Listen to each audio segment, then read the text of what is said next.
which is the question of the size of government. And indeed, the president, when he addressed this House, made the claim that he had formed the leanest and most effective government in the history of our country.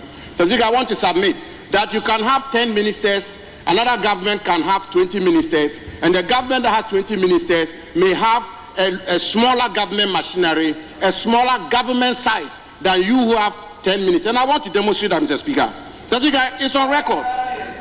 The record is that the pegging or ranking of officials of the presidency are as follows, Mr. Speaker, since the inception of the fourth Republican dispensation. The Chief of Staff is pegged at the rank below the Speaker of Parliament, but above a cabinet minister who doubles as a member of Parliament.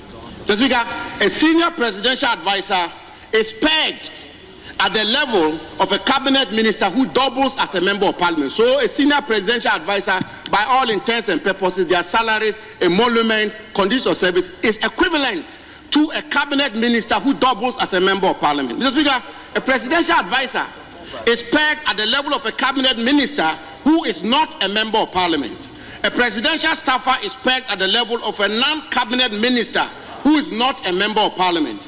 And the presidential aide is pegged at the level of a deputy minister. These are the rankings since the inception of the fourth Republican dispensation. Mr. Speaker, so if you want to see the size of government and its bearing on the national exchequer, Mr. Speaker, don't just look at ministers and deputy ministers. Look at the government holistically. And Mr. Speaker, I want to submit that if you look at this government holistically, there are ministers, deputy ministers, senior presidential advisors, presidential staffers, presidential aides. President Mahama has formed arguably one of the biggest or largest governments in the history of our country as it relates to the cost on the national exchequer. Mr. Speaker, why do I say this?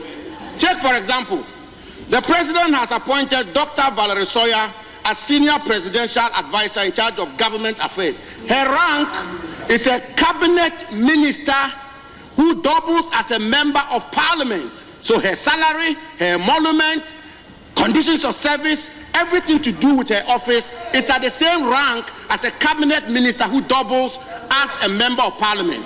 Mr. Speaker, he's appointed a presidential advisor on economy, appointed presidential advisor for 24-hour economy, presidential advisor and special aide to the president, presidential advisor on national anti-corruption program, presidential advisor on diaspora affairs. Mr. Speaker, he goes on to appoint presidential advisor, presidential staffer, and special aide to the vice president, presidential staffer for Black Star Experience, and then presidential staffer for diaspora affairs.